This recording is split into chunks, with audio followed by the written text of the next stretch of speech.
Hello, welcome back. അപ്പോൾ ഇന്നത്തെ video എന്ന് പറയുന്നത് നീറ്റ് മിസ്കൺസെപ്ഷൻസിൻ്റെ പാർട്ട് 2 ആണ്. ഇതിൻ്റെ പാർട്ട് 1 വീഡിയോ ഞാൻ അപ്ലോഡ് ചെയ്തിട്ടുണ്ട്. അത് കാണാത്തവർക്ക് ഞാൻ ഇവിടെ ഐ ബട്ടണിൽ കൊടുക്കുന്നുണ്ട്. സോ മസ്റ്റായിട്ട് പാർട്ട് 1 വാച്ച് ചെയ്തിട്ട് മാത്രം പാർട്ട് 2ലേക്ക് വരിക, ഇല്ലെങ്കിൽ നിങ്ങൾക്ക് ഒരു കണക്റ്റ് ആവില്ല. സോ പാർട്ട് 1 കണ്ടിട്ട് പാർട്ട് 2ലേക്ക് വരിക. അപ്പോൾ ഒട്ടും താമസിക്കാതെ വീട്ടിലേക്ക് പോകാം. വളരെ കോമണായിട്ട് കേൾക്കുന്ന ഒരു ചോദ്യമാണ്, ടോപ്പേഴ്സിന് മാത്രം, ഇപ്പോൾ സ്കൂൾ ടോപ്പേഴ്സ് ആയ അല്ലെങ്കിൽ ക്ലാസ് ടോപ്പേഴ്സിന് മാത്രമല്ലേ നീറ്റ് ക്രാക്ക് ചെയ്യാൻ പറ്റത്തുള്ളൂ? അങ്ങനൊന്നും ഇല്ല. നമ്മുടെ മുമ്പിൽ, നമ്മുടെ കേരളത്തിൽ തന്നെ ഒരുപാട് എക്സാമ്പിൾസ് ഉണ്ട്. നിങ്ങൾക്ക് യൂട്യൂബ് ജസ്റ്റ് ഒന്ന് തപ്പിയാൽ കാണാൻ പറ്റും. അല്ലെങ്കിൽ തന്നെ ഇൻസ്റ്റിറ്റ്യൂട്ട്സ് എല്ലാം ഓരോരോ ഇൻസ്റ്റിറ്റ്യൂട്ട്സ് അവരവരുടെ കുട്ടികളെല്ലാം ഇങ്ങനെ ഇടുന്നുണ്ട്. സോ സ്കൂൾ ടോപ്പേഴ്സിലൊന്നും ഒരു കാര്യമില്ല. നിങ്ങൾ വർക്ക് ചെയ്യുക, നിങ്ങൾ എത്രത്തോളം പെർഫെക്റ്റ് ആക്കാൻ പറ്റും അത്രത്തോളം പെർഫെക്റ്റ് ആക്കുക. അല്ലാതെ സ്കൂൾ ടോപ്പറിലൊന്നും കാര്യമില്ല. ബിലോ ആവറേജ് സ്റ്റുഡൻറ്റ് കിട്ടുന്നുണ്ട്, ആവറേജ് സ്റ്റുഡൻറ്റ് കിട്ടുന്നുണ്ട്, എബോ ആവറേജ് സ്റ്റുഡൻറ്റ് കിട്ടുന്നുണ്ട്, സ്കൂൾ ടോപ്പറിന് കിട്ടുന്നുണ്ട്. അതൊന്നും ആക്ച്വലി മാറ്റർ ചെയ്യുന്നില്ല സത്യത്തിൽ. നിങ്ങൾ ടോപ്പറാണോ അല്ലയോ, who CARES? I don't give a shit. Nobody don't you understand? Nobody cares. നിങ്ങൾ അത് ഫോളോ ചെയ്യുക, നിങ്ങൾ പഠിക്കേണ്ട സാധനം ഫോളോ ചെയ്യുക കറക്റ്റായിട്ട്, ആൻഡ് എക്സാമിലേക്ക് എടുക്കാൻ നോക്കുക. പിന്നെ ഒരു ഇമ്പോർട്ടൻ്റ് ആയിട്ടുള്ള ചോദ്യം, നീറ്റ് ശരിക്കും ഓർമ്മ നിൽക്കുന്നതിൽ മാത്രമാണോ? Like neat is all about memorisation? I don't think so. കാരണം മെമ്മറൈസേഷൻ ഉണ്ട്, നമ്മൾ മെമ്മറി ചെയ്യേണ്ട, നമ്മൾ ഓർത്ത് വെക്കേണ്ട, കാണാതെ പഠിച്ച് വെക്കേണ്ട ഒരുപാട് കാര്യങ്ങളുണ്ട്. പക്ഷേ നീറ്റ് എക്സാം ക്രാക്ക് ചെയ്യണമെങ്കിൽ കാണാപ്പാടം മാത്രം പോരാ, മെമ്മറൈസേഷൻ മാത്രം പോരാ. ബട്ട് സ്റ്റിൽ മെമ്മറൈസേഷൻ ആവശ്യമാണ് കുറേ ഭാഗത്ത്. നമുക്ക് മെയിനായിട്ട് വേണ്ടത് കോൺസെപ്റ്റ് അണ്ടർസ്റ്റാൻഡിങ് ആണ്. ഇപ്പോൾ ഫിസിക്സ് ഒക്കെ എടുക്കുകയാണെന്നുണ്ടെങ്കിൽ നിങ്ങൾ കാണാതെ പഠിച്ചിട്ട് എക്സാം ഹാളിൽ ചെന്ന് ഒന്നും ചെയ്യാൻ പറ്റില്ല. കാരണം ഒരു കോൺസെപ്റ്റ് മനസ്സിലാക്കുക. ഒരു ഇപ്പോൾ motion straight line, motion plane എന്നൊക്കെ പറയുന്ന പാഠത്തിൽ എങ്ങനെ വേണമെങ്കിലും ക്വസ്റ്റ്യൻസ് വരാം. അപ്പോൾ ആ കോൺസെപ്റ്റ് മനസ്സിലാക്കുക. ഇപ്പോൾ സ്ട്രൈറ്റ് ലൈൻ മോഷനിൽ അതിവിടെ അപ്ലൈ ആണ്, അതിവിടെ അപ്ലൈ ആണെന്ന് കാണാൻ വെച്ചിട്ട് കാര്യമില്ല. എന്താണ് കോൺസെപ്റ്റ് എന്ന് മനസ്സിലാക്കി അപ്ലൈ ചെയ്യാൻ ശ്രമിക്കുക. ഒരു ക്വസ്റ്റ്യൻ കണ്ട ആ ക്വസ്റ്റ്യൻ എന്താണ് ഡിമാൻഡ് ചെയ്യുന്നത്, അവർ എന്താണ് ചോദിക്കുന്നത്, നമുക്ക് ക്വസ്റ്റ്യൻ വായിക്കുമ്പോൾ നമ്മുടെ മൈൻഡിൽ പോകണം. അത് മെമ്മറൈസേഷൻ കപ്പാസിറ്റി അല്ല, അത് നമ്മൾ കോൺസെപ്റ്റിനെ എത്ര ഡീപ്പായിട്ട് നമ്മൾ മനസ്സിലാക്കുന്നുണ്ടോ അത്രത്തോളം അത് എളുപ്പമായിരിക്കും. സോ മെമ്മറിയും വേണം, കോൺസെപ്റ്റ് അണ്ടർസ്റ്റാൻഡിങ്ങും വേണം. ഇത് രണ്ടിൽ ഏറ്റവും കൂടുതൽ ഫോക്കസ് കൊടുക്കേണ്ടത് നമ്മൾ കോൺസെപ്റ്റിനെ മനസ്സിലാക്കി വെക്കാൻ വേണ്ടിയിട്ടാണ്. അടുത്തൊരു ഇതെന്ന് പറഞ്ഞാൽ നമ്മുടെ നാട്ടുകാരൊക്കെ ചിലപ്പോൾ പറയാറുണ്ട്, പ്ലസ് ടു ഒന്നും നീറ്റ് കിട്ടത്തില്ല, അല്ലെങ്കിൽ ഒരു വർഷം ചെയ്തോളൊന്നും ഒരു കാര്യമില്ല, 2-3 വർഷമെങ്കിലും മിനിമം ഇൻവെസ്റ്റ് ചെയ്താലേ നീറ്റ് കിട്ടത്തുള്ളൂ കേട്ടോ. അതൊക്കെ കേൾക്കുമ്പോൾ ആക്ച്വലി ചിരി വരും. കാരണം അങ്ങനെയൊന്നും അല്ല. ഓരോ കുട്ടിക്കും അവരുടേതായിട്ടുള്ള യൂണിക്നെസ് ഉണ്ട്, അവരുടേതായിട്ടുള്ള കേപ്പബിലിറ്റീസ് ഉണ്ട്. ചിലർക്ക് പ്ലസ് ടു കഴിഞ്ഞ് ഉടനെ ക്രാക്ക് ചെയ്യാൻ പറ്റിയേക്കാം, ചിലർക്ക് 1 വർഷം റിപ്പീറ്റ് ചെയ്ത് ക്രാക്ക് ചെയ്യാൻ പറ്റിയേക്കാം, ചിലർക്ക് 2 വർഷം വേണ്ടി വന്നേക്കാം, ചിലർക്ക് 3 വർഷം വേണ്ടി വന്നേക്കാം. അതിലൊന്നും ഒരു കാര്യമില്ല. നിങ്ങളുടെ എയിം, നിങ്ങളുടെ പാഷൻ MBBS ആണെന്നുണ്ടെങ്കിൽ നിങ്ങളതിൽ ഇത്ര വർഷം സ്പെൻഡ് ചെയ്യുന്നതിനോട് തെറ്റൊന്നുമില്ല. കാരണം നിങ്ങൾക്ക് വേറെ എന്തെടുത്താലും സാറ്റിസ്ഫാക്ഷൻ കിട്ടില്ല. നിങ്ങൾ ഏത് കോഴ്സ് എടുത്തു പോയാലും നിങ്ങൾക്ക് സാറ്റിസ്ഫാക്ഷൻ കിട്ടില്ല. നമ്മളെ ലൈഫ് ലോങ് നമ്മൾ റിഗ്രറ്റ് ചെയ്തുകൊണ്ടിരിക്കും. സോ 1 വർഷം എടുത്ത് ക്രാക്ക് ചെയ്താലും 2 വർഷം എടുത്ത് ക്രാക്ക് ചെയ്താലൊന്നും അതിലൊന്നും ഒരു കാര്യമില്ല. At the end of the time ആൾക്കാർ നോക്കുക നിങ്ങൾ ഡോക്ടറാണോ അല്ലയോ എന്നാണ്. റിപ്പീറ്റ് ചെയ്താലേ നീറ്റ് കിട്ടും, അല്ലെങ്കിൽ സൂപ്പർ റിപ്പീറ്റ് ചെയ്താലേ നീറ്റ് കിട്ടൂ എന്ന് പറയുന്ന ഐഡിയ ഒന്നും ഇല്ല.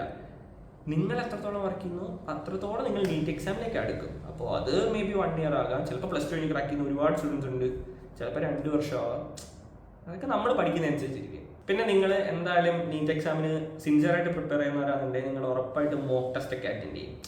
എവിടുന്നെങ്കിലും ഒക്കെ ക്വസ്റ്റ്യൻസ് സംഘടിപ്പിക്കും. ഇപ്പോൾ ഇൻസ്റ്റിറ്റ്യൂട്ടിൽ പഠിക്കുന്നവരാണെന്നുണ്ടെങ്കിൽ ഇൻസ്റ്റിറ്റ്യൂട്ടിൽ മോക്ക് എക്സാംസ് കാണും. സോ മോക്ക് ടെസ്റ്റിൽ നിങ്ങൾക്ക് ഇപ്പോൾ ഫസ്റ്റ് മോക്ക് ടെസ്റ്റ് എഴുതിയപ്പോൾ നിങ്ങൾക്ക് 600 മാർക്ക് ഉണ്ട്, സെക്കൻഡ് മോക്ക് ടെസ്റ്റ് എഴുതിയപ്പോൾ നിങ്ങൾക്ക് അത് 500 തേർഡ് എഴുതിയപ്പോൾ നിങ്ങൾക്ക് 200 പോയി. അപ്പോൾ നിങ്ങളുടെ കോൺഫിഡൻസ് നന്നായിട്ട് കുറയും. പക്ഷേ അതിലൊന്നും ഒരു കാര്യമില്ല. കാരണം ഫസ്റ്റ് മോക്ക് ടെസ്റ്റ് എന്ന് പറയുമ്പോൾ നിങ്ങൾ വേറെ ഒരു ടെൻഷൻ അല്ലെങ്കിൽ ഒരു സ്ട്രെസ്സിലും ഇല്ല.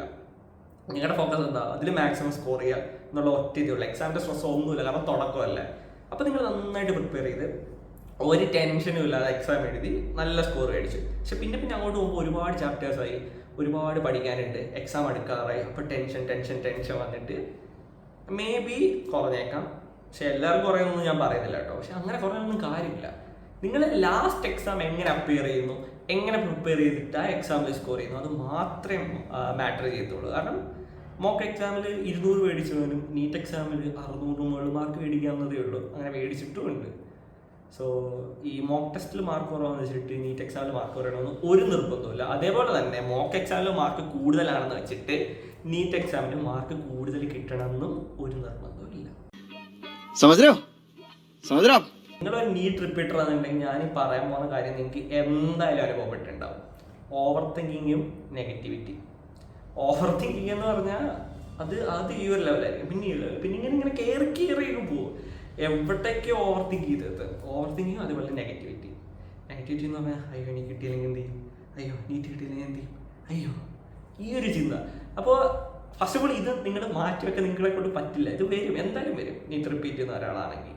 അപ്പോൾ ചെയ്യാൻ ഒരു വഴി ഞാൻ ഫോളോ ചെയ്തതെന്ന് വെച്ചാൽ ഓവർ തിങ്കിങ് വരുവാണെങ്കിൽ നമ്മൾ അതിനെപ്പറ്റി തിങ്ക് ചെയ്തിരിക്കുക.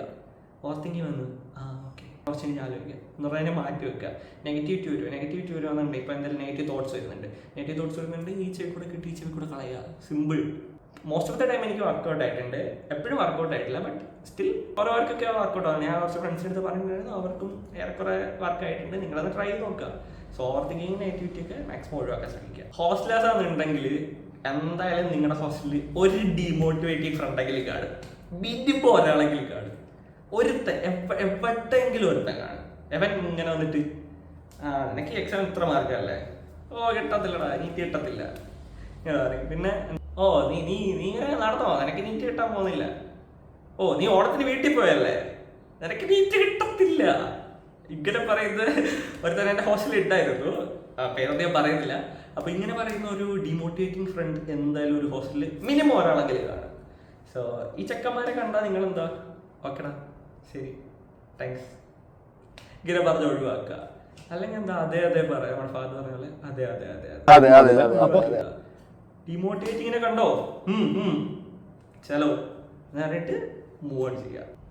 പിന്നുള്ളൊരു മെയിൻ ഡൗട്ട് എന്ന് പറഞ്ഞാൽ നീറ്റ് എക്സാം ഈസി ആയാലാണോ ടഫ് ആയാലാണോ സ്കോർ ചെയ്യാൻ പറ്റുക. ആക്ച്വലി അത് ഓരോ സ്റ്റുഡൻസിനെ ഡിപ്പെൻഡ് ചെയ്യും. കാരണം ചിലർക്ക് നീറ്റ് എക്സാം എളുപ്പമായാൽ വളരെ നന്നായിട്ട് സ്കോർ ചെയ്യാൻ പറ്റുന്നിരിക്കാം, ചിലർക്ക് നീറ്റ് എക്സാം ടഫായാൽ വളരെ നന്നായിട്ട് സ്കോർ ചെയ്യുന്നിരിക്കാം. പക്ഷേ എൻ്റെ ഒരു പേഴ്സണൽ ഒപ്പീനിയൻ എന്ന് പറഞ്ഞാൽ നീറ്റ് എക്സാം ടഫ് ആവുന്നതാണ് നല്ലത്. കാരണം നീറ്റ് എക്സാം ടഫായാൽ നമുക്ക് എത്ര നോളജ് ഉണ്ടോ അത് നമ്മൾ ഫുള്ളി എടുത്താൽ മാത്രമേ നമുക്ക് എക്സാം ക്രാക്ക് ചെയ്യാൻ പറ്റൂ. പക്ഷേ ഇപ്പോൾ നീറ്റ് എക്സാം എളുപ്പമായപ്പോൾ 2024 എക്സാം കുറച്ച് എളുപ്പമായിരുന്നു. അപ്പോൾ 2024 നീറ്റ് എക്സാം എളുപ്പമായപ്പോൾ എന്ത് പറ്റി, സ്കോർസ് എല്ലാം നല്ല ഹൈക്കായി. അലോട്ട്മെൻറ്റ് വന്നപ്പം അഡ്മിഷൻ കിട്ടാൻ നല്ല പാടായി. നല്ല സ്കോർ ഉണ്ടായിട്ട് പോലും അഡ്മിഷൻ കിട്ടാത്ത അവസ്ഥയായി. അപ്പോൾ നീറ്റ് എക്സാം ടഫാണെന്നുണ്ടെങ്കിൽ വളരെ ഡീപ്പായിട്ട് ആ നോളജുള്ള കോൺസെപ്റ്റിനെ പറ്റി അണ്ടർസ്റ്റാൻഡിംഗ് ഉള്ള കുട്ടികൾക്ക് മാത്രം ക്രാക്ക് ചെയ്യാൻ പറ്റും. പക്ഷെ നീറ്റ് എക്സാം എളുപ്പമായാൽ കോമ്പറ്റീഷൻ നന്നായിട്ട് കൂടും. കാരണം ഒരു ആവറേജ് പഠിച്ച് അവിടെ കേട്ട ഓർമ്മ വെച്ച് കുറച്ച് എഴുതാൻ പറ്റുന്നൊരു കുട്ടിയാണെന്നുണ്ടെങ്കിൽ അവന് കുറേയൊക്കെ എഴുതി പോകാൻ പറ്റും. സോ എൻ്റെ പേഴ്സണൽ ഒപ്പീനിയനിൽ നീറ്റ് ഹാർഡ് ആവുന്നതാണ് കുറച്ചുകൂടെ ഒക്കെ നല്ലത് ക്രാക്ക് ചെയ്യാൻ വേണ്ടിയിട്ട്. പിന്നുള്ളൊരു main doubt out of syllabus questions വരുമെന്നാണ്. 2020 മുതൽ 2024 വരെ പ്യുവർ NCERT ക്വസ്റ്റ്യൻസ് മാത്രമേ നീറ്റ് വന്നിട്ടുള്ളൂ. അതുകൊണ്ട് ഔട്ട് ഓഫ് NCERT ക്വസ്റ്റ്യൻസ് വരാൻ ഇനി ചാൻസ് ഇല്ല. ബട്ട് സ്റ്റിൽ NCERTയുടെ അകത്തുനിന്ന് വളരെ ഡീപ്പായിട്ട് ചോദ്യങ്ങൾ ചോദിക്കാൻ ചാൻസ് ഉണ്ട്. സോ നിങ്ങൾ പഠിക്കുമ്പോൾ ഈ ഔട്ട് ഓഫ് NCERT വരുമോ ഇല്ലെന്നുള്ള ഡൗട്ടൊക്കെ എടുത്ത് കളയുക. NCERT മാക്സിമം പക്കയാക്കുക. പിന്നെ മിക്ക സ്റ്റുഡൻസും ചെയ്യുന്ന ഒരു മണ്ടത്തരം പറഞ്ഞുതരാം. ഈ ലാസ്റ്റ് ടൈമൊക്കെ ആകുമ്പോഴത്തേക്ക് ഇവർ ക്വസ്റ്റ്യൻ വർക്കൗട്ട് ചെയ്യാതെ കോൺസെപ്റ്റ് പഠിക്കാനിരിക്കും. അതായത് ഇപ്പോൾ ഒരു പാഠമെടുത്ത് ഗ്രാവിറ്റേഷൻ എന്നുള്ള പാഠമെടുത്ത് അപ്പോൾ അതിൻ്റെ കോൺസെപ്റ്റ് ഫുള്ള് പഠിച്ചുകൊണ്ടിരിക്കുക. ഭൂമി അത് ഗ്രാവിറ്റേഷൻ ഫുള്ള് ഗ്രാവിറ്റേഷൻ എന്താണ്, ഗ്രാവിറ്റി എന്താണ്, ഇങ്ങനെ കോൺസെപ്റ്റ് മനസ്സിലാക്കൊണ്ടേയിരിക്കും. പക്ഷേ ഇവർ ക്വസ്റ്റ്യൻ ചെയ്യാൻ മറന്നു. ക്വസ്റ്റ്യൻ വർക്കൗട്ട് ചെയ്യാതെ ഒരു പരിപാടി നടക്കില്ല. നിങ്ങളിപ്പോൾ കുറച്ച് കോൺസെപ്റ്റേ പഠിച്ചിട്ടുള്ളൂ, ഓക്കെ അതവിടെ വെക്കുക. എന്നിട്ട് നിങ്ങൾ ക്വസ്റ്റ്യൻസ് ചെയ്യുക. ക്വസ്റ്റ്യൻസിലൂടെ നിങ്ങൾക്ക് കോൺസെപ്റ്റ് മനസ്സിലാക്കാൻ പറ്റും.